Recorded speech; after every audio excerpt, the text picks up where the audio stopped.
bonus Saturday video coming thick and fast because D has been answering a lot of questions when it comes to Railjack Revisited. So let's get into some of those answers. Here we are in the forums with the Q&A section of Railjack Revisited, an FAQ section, if you will. So the first thing, of course, is that everybody's been talking about this whole tier 3 thing when it comes to early adopters. How do we get 30 wreckages? That's no longer the case. All you need to do is have a full avionics grid maxed out as well as 6 wreckage built. So what does that mean? Here we are in the dry dock with the Shield of Ire and Mac Prime. Now, basically, in order to achieve this, what you want to do is you want to make 6 different things, i.e. a shield, an engine, a reactor, a gun, another gun, and an ordnance. Once you have that, and once you've installed that onto your Railjack, guess what? You're done. That pretty much will cover that part of this requirement. So at that point, you were already halfway to getting your tier 3 rewards. Awesome. Now, when it comes to the avionics grid, let's be very clear here. My understanding is that this is not a grid full of maxed out avionics. That is not the case.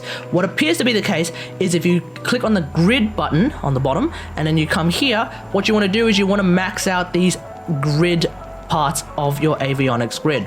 So all my grids are actively maxed out, and that will require, of course, a sizable chunk of die rack. So if you have the die rack, go ahead and do it. If you don't have the die rack, get ahead and farm, because if you don't have any die rack at all and you haven't done this at all, well, at that point, you're not really an early adopter, are you? So makes sense to me if you can't farm it in the time that is between now and when the update drops. But generally speaking, for us who have been playing Railjack for a very long time and hopefully know what we're talking about when it comes to Railjack, we have this already done, so no skin off my back, I'm already good to go. Now, let's move on to some of the other discussions when it comes to Railjack Revisited. So, another change that has been talked about a little bit is the crew affinity and competency change. I honestly don't really know what I want to talk about when it comes to this one because I don't really have a frame of reference. You're more than welcome to discuss that in the comments below if you have any strong views about that. Now, the big one for me actually comes today, which is why make the Railjack available on the market? Apparently the answer is to do with ease of access to bring more players in. I'm still not really on board with this idea, honestly. I feel like Railjack is much better as a sort of mid-late game kind of thing, where after you do something like Rising Tide, you can then actually enjoy Railjack with all of the challenges that comes with it. But we'll just see. If more people come on to Railjack, I guess that will make matchmaking a little bit better. But, you know, what kind of a mode do we want to have? We'll just have to see. Now, the next question is, of course, the Plexus. The Plexus will have the ability to be formed, so you can upgrade it with Former. But it will also have Aura Avionics, and you might not necessarily need to Former your Plexus. Let's be real here. So if we scroll up, here's the reasoning that I believe you don't actually need to Former your Plexus. Now, as long as this doesn't change, I believe this is actually solid reasoning. The Battle Avionics do not appear to require Avionics Energy. I refuse to call them mods. The Tactical Avionics appear to not require Avionics Energy. So, it is only the integrated avionics that require Avionics Energy. And some of these avionics are actually auras. What appears to be the case is Bulkhead, Maxima, Hull Weave, Anode Cell. So these ones will give you either extra hull, extra armor, extra shields, or extra shield regeneration. I believe in that order. So, what that means is, if I were to have a maxed integrated avionics grid with a bulkhead on the aura slot and a gold potato, because apparently potatoes are a thing that you can put on there, it would stand to reason that I would have 71 avionics capacity. Now, assuming, hopefully, that these numbers, or rather the avionics capacity that is being used, actually ends up being a 1-to-1, which is probably not the case, but we'll just have to see. If we were to use my actual avionics grid right now, what appears to be the case is that through my integrated avionics, I have a grand total of 68 avionics being used. 68 Avionics energy being used at the moment, as opposed to 71. So we'll just have to see. Now, what we already know is that things like Hyperflux are apparently going to cost more, which is unfortunate. Ion Burn is going to cost more, it seems, but Conic Nozzle is also going to cost a lot more. I don't know what the dealio is when it comes to this. We'll have to see when this update drops. Maybe I want to need to actually former it, maybe not, but we'll find out. We'll find out.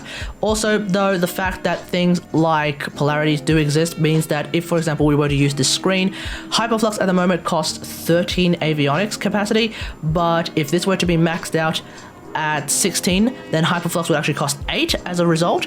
I believe I'm still using Warhead, so 6, wow, this is going to be very expensive. 6 going through, this is probably also going to cost 18 or something along those lines, or 16, somewhere along those lines. This would also turn it to 8. So some avionics that I have that are already very expensive, they're actually going to drop in the avionics requirements that they have because of the polarities. So it's really difficult for me to figure out whether or not I actually need to form on my Avionics grid or not, but we'll find out when we get there, okay? Now, moving further and further and further and further ahead, there's also this talk about Warframe Energy. Now, folks, if you have been watching my stream, you would know that I am not on board with this idea that the Railjack's Battle Avionics can use Warframe Energy. I'm still not on board with this idea, but at least for the time being, one of the problems that this particular change would bring up is apparently going to be alleviated to some extent, because the Battle Forge will now be able to make Warframe Energy. So that is going to be very, very interesting. At least this gives engineers much more to do, because Warframe Energy is oftentimes pretty important for just every part of a mission. But here's the thing. So long as energy pizzas exist, so long as dispensary continues to be something that is available via the Helminth, so long as energy vampire exists, so long as energy vampire is actually a thing that you can use in the tactical menu, as long as someone brings a Trinity, I get the feeling that this is not going to alleviate all the problems that is going to arise from this absurd idea that Warframe Energy should power Railjack abilities. I am still not on board with this idea one bit. In my opinion, in the opinion of someone who has played a lot of Railjack, the Flux Energy system is not a problem. I don't even know what kind of problem we're trying to fix with this change. I would suggest, nay, I would highly recommend, that the Battle Forge should be able to make both Flux Energy and Warframe Energy. Otherwise, this is going to get very weird very quickly. I don't like this change at all. Moving on though, speaking of Battle Avionics, there's going to be a change to the Tether Battle Avionic, because the Tether Battle Avionic is, let's be real here, like super duper easy mode, even past when it doesn't one-shot everything. I have a video coming out on that, which of course will become hilariously outdated very, very soon, but I don't know, something to think about. So, the changes to the Tether Battle Avionic are as such. You will no longer need to shoot the middle of the tether in order to make it explode. Instead, tethered enemies will explode when they get destroyed. So that is of course going to be very, very interesting. They will deal additional damage to those who are around them. We'll have to see how much damage that actually is. Tethered enemies will also take additional damage with Railjack weapons. I think this is going to be very, very interesting because of course this will basically promote more gunplay, which of course is something that I don't bother doing. So hopefully this will make it a lot more interesting. The big question for me of course is how is this going to be balanced, because also keep in mind, this could potentially massively buff Seeker Volley as well, because if tethered enemies that die explode, well guess what? Seeker Volley does AoE damage. So when tethered enemies are tethered and they happen to be pulled along with the tether, guess what? They tend to clump up together. So when that's the case, if one of them explodes to AoE damage from a Seeker Volley, well guess what? They tend to explode and then they might do damage that actually destroys another enemy that happens to be tethered. Perhaps it will cause a chain reaction. We'll just have to see. But either way, I'm curious to how this is going to be balanced. And also there's going to be another change to Blackout Pulse, where additional pulses will occur based on how many enemies were hit with the first pulse. I have absolutely no idea how to think about this, because I don't tend to use Blackout Pulse, mainly because I don't tend to be able to fit it in my Avionics grid. These days I can, but either way, I don't use Blackout Pulse a whole lot. I don't know anyone who uses Blackout Pulse a whole lot. Well, I know one person. So it's going to be interesting what happens to this. To me though, if additional pulses happen and a lot of enemies end up spiraling because of the Ionic proc, which may or may not exist anymore, that might not be such a good thing. So I don't know what the dealio is with this one. We'll just have to see. If you use Blackout Pulse, let me know what you think about this in the comments below. And then finally, we of course have a change to Fiery Phoenix, where Railjack weapons will gain additional heat damage. So basically, Railjack weapons will suddenly do more damage. This is good. And of course, this promotes more gunplay, as well as this idea that apparently Railjack guns will be significantly buffed across the board. We'll see what that means. But I'm curious how this is going to work when it comes to Fiery Phoenix. Because if Fiery Phoenix is in a good state, I feel like Fiery Phoenix right now when it comes to speed and the damage reduction, I think it's right now in a good state. What I'm curious about is how Fiery Phoenix is going to work when it comes to the damage side, because right now, as we know, the Fiery Phoenix explosion damage doesn't exactly do a whole lot.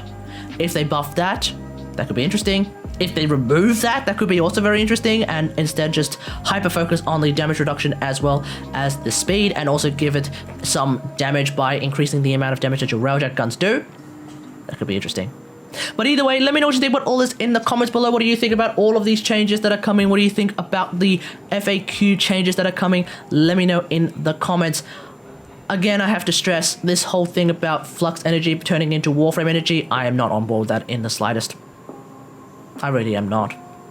Either way, hope you guys enjoy this. If you like this video, hit that like button, subscribe for more Railjack action, and until next time, I'll see you guys later. Thanks for watching. Bye.